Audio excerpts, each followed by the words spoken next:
Praise the Lord. இன்றைய நாளுக்குரிய வேத வசனம் மத்தேயு 4வது அதிகாரம் 15வது வசனம். இருளில் இருக்கும் ஜனங்கள் பெரிய வெளிச்சத்தை கண்டார்கள், மரண இருளின் திசையில் இருக்கிறவர்களுக்கு வெளிச்சம் உதித்தது.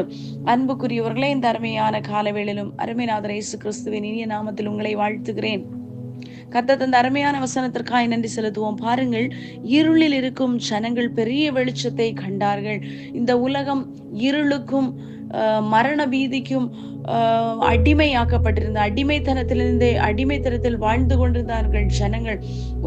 ஒரு விடிவு இல்லாதபடி பலவிதமான பாவ வாழ்க்கையிலே பலவிதமான வியாதிகளால் சிக்குண்டு பலவிதமான போராட்டங்களால் சிக்குண்டு வாழ்ந்து கொண்டிருக்கிற போது இயேசு ஒளியாக இந்த உலகத்திலே வந்தார். எந்த மனுஷனையும் வந்து பிரகாசிப்பிக்கிற மெய்யான ஒளி அவராய் காணப்பட்டார். ஆகையால் தான் அந்த வெளிச்சம் நமக்குள் பிரகாசிக்கும்படியா கர்த்தர் சகலவற்றையும் நமக்கும் சகல அதிகாரங்களையும் தந்து அவருடைய பிள்ளைகளாய் அவருடைய சொந்த இரத்தத்தினாலே நம்மை பாவமர கழுவி அவருடைய பிள்ளைகளாய் மாற்றினார். விலையேற பெற்ற இரத்தத்தை சிந்திதான் நம்மை மீட்டு கொண்டார். நாமும் ஒரு நாள் பாவ வாழ்க்கையிலே பாவத்திற்கு அடிமையாக காணப்பட்டோம். இன்றைக்கும் கூட இந்த வேதத்தை தியானித்துக் கொண்டிருக்க அருமையான பிள்ளையே, இன்றைக்கும் உங்களுடைய வாழ்க்கையிலே பலவிதமான இருளின் பாதைகளிலே நீங்கள் நடக்கலாம். கர்த்தருடைய இயேசுவை உங்களுடைய வாழ்க்கையிலே ஏற்றுக்கொள்ளுங்கள். உங்களுடைய இருள் விலக ஆரம்பிக்கும். விலகல, இருள் எடுத்து மாற்றப்படும். நீதியின் வெளிச்சம், நீதியின் சூரியனாகிய இயேசு உங்களுடைய வாழ்க்கையிலே வரும்போது இருள் விலக ஆரம்பிக்கும். உங்களுடைய பாவ வாழ்க்கையை விட்டு மாற தொடங்குவீர்கள். நீங்கள் இந்த உலகத்திற்காக ஓடினால் எதையும் நீங்கள் சாதிக்க முடியாது. உலகம் ஒரு நாள் வஸ்திரத்தை போல பழமையாய் சுருட்டப்படும் போது கர்த்தருடைய மகிமை மாத்திரம் இந்த பூமியிலே நிற்க முடியும். அந்த மகிமையிலே நீங்களும் நானும் பிரவேசிக்க வேண்டுமானால் அந்த தெய்வத்தை நாம் ஆராதிக்க வேண்டும்.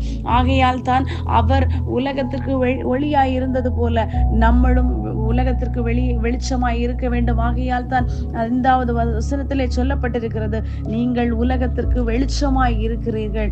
மலையின் மேல் இருக்கிற பட்டணம் ஒரு நாளும் மறைவாக காணப்பட மாட்டாது என்று சொல்லப்பட்டிருக்கிறது. அதுபோல கர்த்தருடைய வேதம் இப்படியாய் சொல்லுகிறது, நான் உலகத்திற்கு ஒளியாய் இருக்கிறேன், என்னை பின்பற்றுகிறவன் இருளில் நடவாமல் ஜீவ ஒளியை அடைந்திருப்பான். அந்த ஜீவ ஒளியை பெற வேண்டுமானால் நீங்கள் அடிக்கப்பட்ட ஆட்டுக்குட்டியானவரை நோக்கி பார்க்க வேண்டும். அவர் நமக்குள் வரும்போது நம்முடைய பாவமாகிய இருள், வியாதியாகிய இருள், அடிமைத்தனங்கள் எல்லாம் மாற்றப்படுகிறது.